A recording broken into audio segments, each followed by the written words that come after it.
Les parents entrepreneurs, bonjour. Faire la compta, c'est pour certains un supplice. Je déteste faire la compta. Voilà. Surtout quand je n'ai pas de gros chiffres à mettre dedans. Ça, c'est moins sympathique. C'est pour ça que j'utilise la plateforme Needme.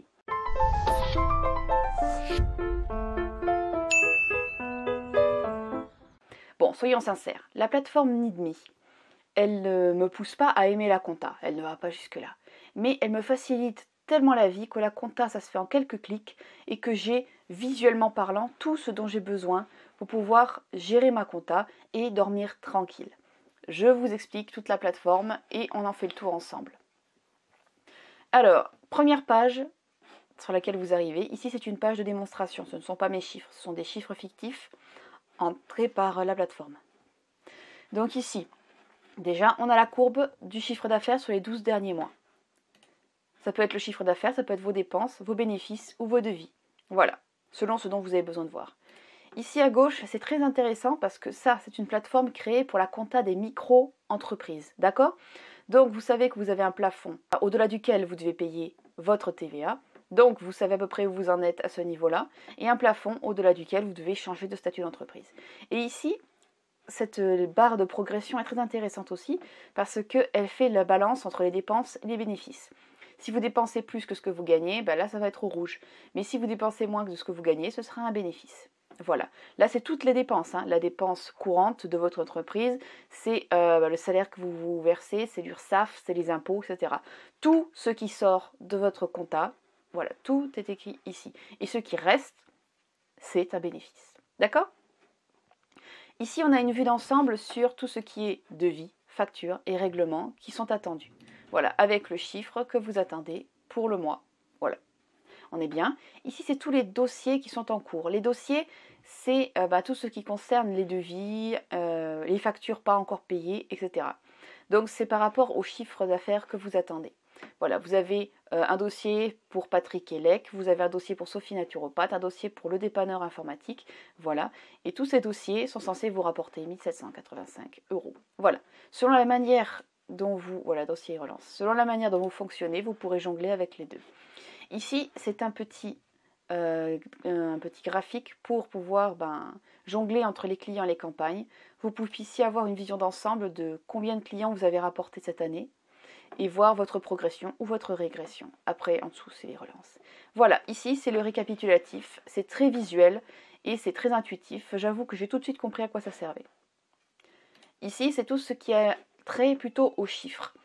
Donc voilà, le chiffre d'affaires brut de votre... Ah, sur les 12 derniers mois ou c'est de l'année ? C'est de l'année 2021. Voilà, le chiffre d'affaires de l'année 2021, de l'année comptable en cours. Voilà, le chiffre d'affaires, les dépenses, les bénéfices et devis, comme nous avons vu tout à l'heure. Et ici, c'est le récapitulatif plutôt des chiffres. Alors, selon ce que vous faites des prestations de services, de la profession libérale ou de la vente de marchandises, voilà, il fait le récapitulatif de tout ce que vous avez engrangé en chiffre d'affaires et selon la catégorie. Et ici, il estime, selon les données que vous avez entrées quand vous vous êtes inscrit, les cotisations que vous devrez payer à l'URSSAF. Ça, c'est très important de le mentionner parce que tous les micro-entrepreneurs ne prévoient pas qu'ils doivent reverser un certain pourcentage de leur chiffre d'affaires à l'URSSAF. Il y a même le petit lien ici pour le déclarer, c'est beaucoup mieux. Voilà, donc ça c'est bien en gras pour vous rappeler que vous devrez payer vos cotisations à l'URSSAF. D'accord ? Et aussi prévoyez qu'à la fin de l'année, il faut aussi payer votre CFE. Et si vous êtes imposable, il faut mettre de l'argent aussi pour vos impôts.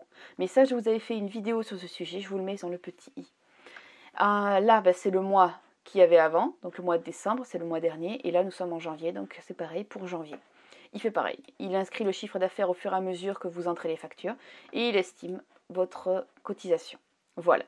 Ici, c'est pour exporter les registres. Si vous avez besoin d'exporter les registres pour diverses raisons, pour un contrôle de l'URSSAF, de la CAF ou de n'importe quoi, ou alors si vous avez besoin de faire une demande de prêt pour un prêt immobilier, etc.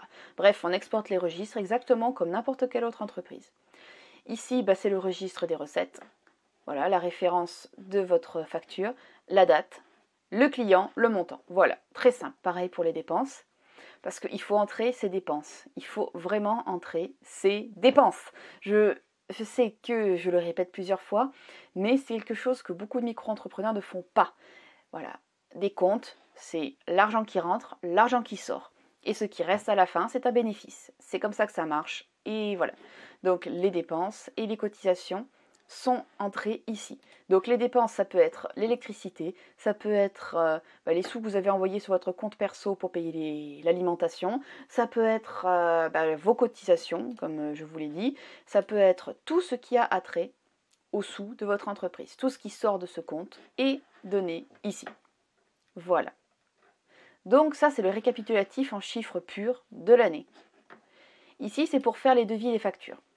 Je ne vais pas entrer dans les détails parce que je vous ai fait un tuto sur le sujet que je vous mets dans le petit i. Voilà. Vous pouvez créer des devis, des factures ou des avoirs si vous devez rembourser un client. C'est comme ça qu'on fait en comptabilité. On fait un avoir. Et voilà. On récapitule les factures qui sont en attente de règlement, les factures à envoyer. Bref, c'est très simple. Mais bon, pour ça, référez-vous au tuto que j'ai fait. Ça, c'est les dossiers. Alors, les dossiers, c'est quelque chose d'assez intéressant parce que vous avez, le dossier en fait, c'est classé par client ou par entreprise, mais si vous faites plusieurs affaires avec le même client, ça devient un dossier. Voilà. Si vous avez plusieurs factures effectuées sur plusieurs mois, vous mettez ça dans votre dossier, ça permet de voir l'historique de votre client. C'est très intéressant, en tout cas pour la gestion de la compta et la gestion client. Donc ça, je ne sais pas trop à quoi ça correspond. Je ne l'ai jamais utilisé. Voilà, ça c'est le nombre de dossiers que vous ajoutez en fonction des clients, etc. Donc si vous êtes quelqu'un qui est très méthodique, très rangé, ça va vraiment vous aider. Ça, c'est les clients. Alors, les clients, c'est les personnes qui payent pour vos services. Je ne saurais que trop vous conseiller de créer un client à chaque fois que vous avez un client pour lequel vous faites une facture. Pourquoi? Parce que vous allez créer, voilà, création rapide, création complète, voilà. Vous allez créer votre page client. Et je ne saurais que trop vous conseiller de le faire plutôt ici, en création complète. Avec le numéro de téléphone, le tag dans lequel le ranger, voilà, le numéro de SIRET, le site internet, l'adresse. Parce que ça va vous permettre de pouvoir faire la facture plus rapidement. Voilà, vous faites votre facture, clic, clic, clic, clic, clic, quel client, vous le cherchez dans votre liste, hop, vous mettez, ça entre toutes les données obligatoires qui doivent être sur une facture. Donc ça, c'est très important.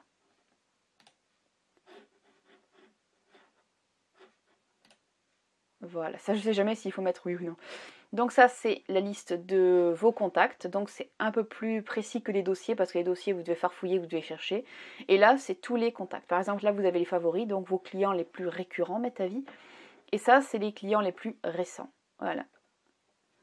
Avec le nombre de contacts ajoutés, etc. Donc tout pour avoir une vision d'ensemble. Ça c'est la prospection. Alors la prospection, je vais vous dire que je ne l'ai jamais utilisé, donc je ne saurais pas vous expliquer à quoi ça sert. Ça, c'est les différents services que vous proposez. Si vous avez plusieurs services, je ne pourrais que trop vous conseiller de remplir à chaque fois ceci et de créer un nouveau service. Par exemple, profession libérale, prestation de service, vente de marchandises. Voilà. Vous créez votre service. Donc coaching de groupe au mois, ça coûte 500 €. Là, vous mettez le petit blabla pour expliquer. Là, vu que c'est profession libérale et que vous êtes à 2 ans d'aide de l'État, 2 ans d'ACRE, ça vous fait, je ne sais plus, 15% de TVA. Je ne sais pas, je vous dis n'importe quoi, d'accord? Vraiment n'importe quoi dans les chiffres. Hein. Mais voilà, donc vous créez votre service, vous créez vos différents services, comme ça vous permet, durant la facturation, toujours, de gagner du temps. Voilà ce que je facture le coaching de groupe, clic, voilà à qui je facture à ce client, clic, clic, voilà le montant, le TVA, le bidule, et hop, clic, ma facture est terminée et je peux l'envoyer. Vous ne pouvez pas savoir ce que c'est bon de pouvoir faire une facture en quelques clics, surtout quand on déteste la compta. Donc facilitez-vous le travail, faites votre compta en prévoyant à l'avance. Donc mettez vos services, enregistrez vos clients, c'est vraiment ce que vous avez de mieux à faire. Et après en dernier, c'est les tags. Donc les tags, c'est ce qui permet de classer vos clients, de classer vos services. Par exemple, si vous avez plusieurs thèmes de services. Voilà, je fais du coaching de développement personnel pour se sentir mieux et je fais du coaching pour entreprises pour les aider à trouver des clients. Ce sont 2 activités différentes, 2 clientèles différentes et vous pouvez les retrouver plus facilement grâce aux tags. Voilà, c'est tout, c'est très simple. Alors, moi j'utilise cette plateforme, comme je vous l'ai dit, pour me faciliter la vie et avoir une compta claire, nette, précise et pouvoir faire les choses rapidement parce que je déteste faire la compta. Cette plateforme, elle me coûte 5 € par mois. Voilà, ce n'est pas excessif et je suis contente de les payer pour avoir tout ça et être bien tranquille. Vous trouverez dans la barre d'infos le lien pour pouvoir la tester parce que vous pouvez la tester gratuitement pendant un mois. Donc, testez-la. Ça ne vous coûte rien, vous n'avez même pas besoin d'entrer vos coordonnées de carte bancaire. Si ça ne vous convient pas, vous ne passez pas à la prestation payante. C'est fini, on n'en parle plus. Et si ça vous intéresse de continuer, eh bien, vous continuez, vous payez vos 5 € par mois. On est très bien. Et vous pouvez gérer votre compta rapidement, simplement, avec tous les outils qui sont intuitifs, qui sont simples, qui sont visuels. Voilà, tout est fait pour faciliter la vie des micro-entrepreneurs qui ne sont pas comptables. Je vous invite à tester la plateforme si ça vous intéresse. Et je vous dis à la prochaine fois pour une nouvelle vidéo. Ciao!